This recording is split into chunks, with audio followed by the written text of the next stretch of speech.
Bismillahirrahmanirrahim. Assalamualaikum warahmatullahi wabarakatuh. Perkenankan, kami dari kelompok 10 mata kuliah Strategi dan Inovasi Pembelajaran Digital yang beranggotakan saya sendiri, Askini Ainul Fitri, dan rekan saya Konita Nur Sabrina.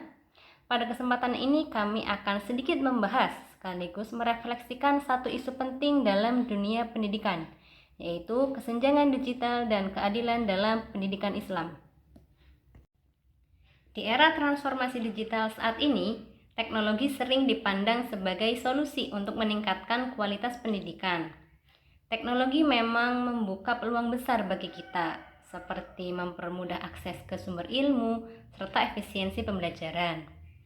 Namun, dalam ranah pendidikan Islam, transformasi ini beresiko menimbulkan digital gap atau kesenjangan.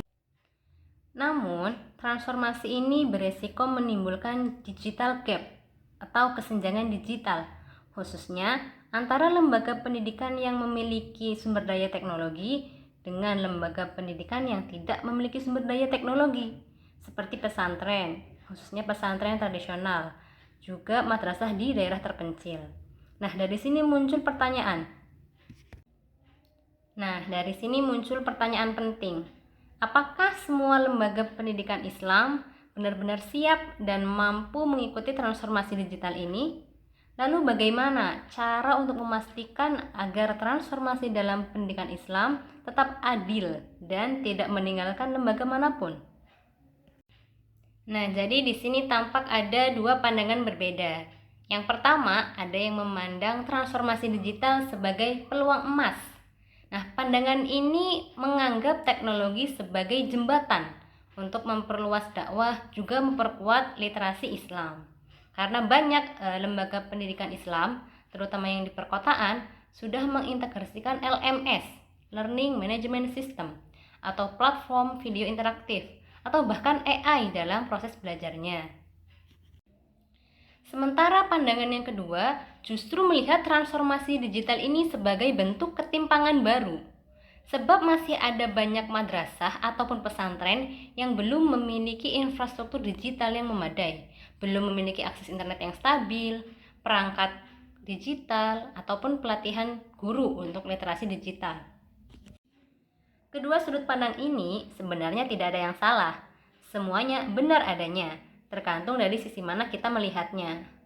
Kemudian, sebagai mahasiswi pasca sarjana, berdasarkan hasil refleksi kami menyatakan bahwa tidak sepenuhnya setuju pada sudut pandang yang pertama, yang melihat transformasi digital sebagai peluang emas. Karena harus kami akui bahwa transformasi digital ini bukan sekedar soal teknologinya, tetapi aksesibilitas yang adil, yang merata untuk semua lembaga pendidikan Islam, baik yang ada di perkotaan maupun di daerah terpencil. Kemudian dari sudut pandang Islam sendiri, pendidikan itu memiliki prinsip al-adl, keadilan. Maksudnya adalah pendidikan atau akses kepada ilmu itu harus adil, harus merata. Tidak boleh hanya dinikmati oleh golongan atau kelompok tertentu saja, tapi harus merata untuk semua golongan, harus merata untuk semua kelompok.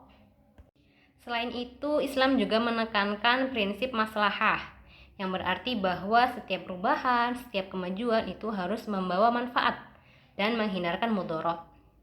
Kaitannya dengan transformasi digital adalah jika transformasi digital ini justru menyebabkan ketertinggalan bagi sebagian kelompok, maka diperlukan evaluasi dalam penerapannya.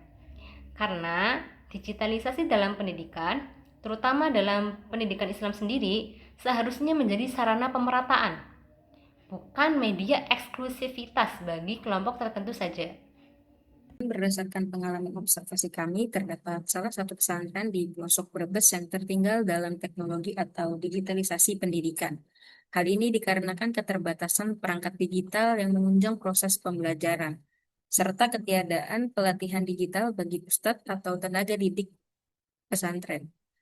Namun, keterbatasan ini tampak tidak mengganggu pendidikan di pesantren tersebut karena menganggap bahwa digitalisasi kurang sesuai dengan budaya pesantren seperti halakoh atau sorogan.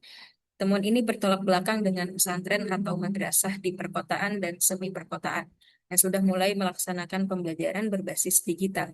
Meski siswa atau santrinya tidak memiliki akses gawai pribadi, namun proses pembelajaran dapat dilaksanakan dengan dukungan infrastruktur digital yang ada, meskipun belum memadai.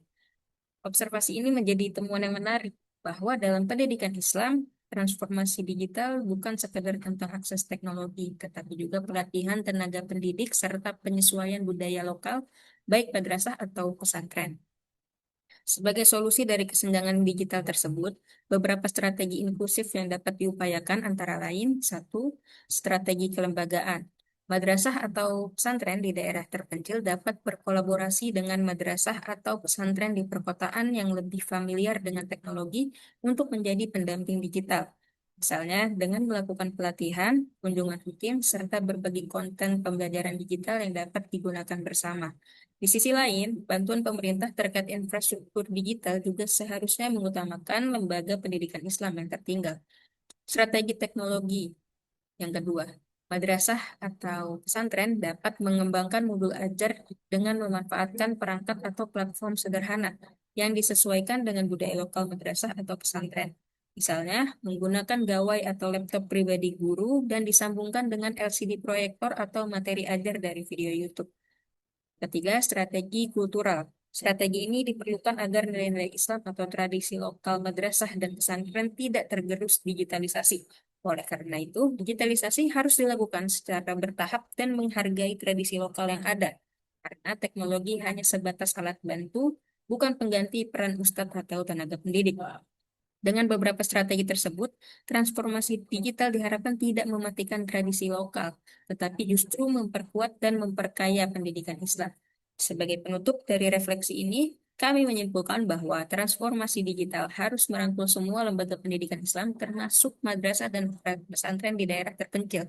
Transformasi digital pun harus disesuaikan dengan nilai Islam dan lokal.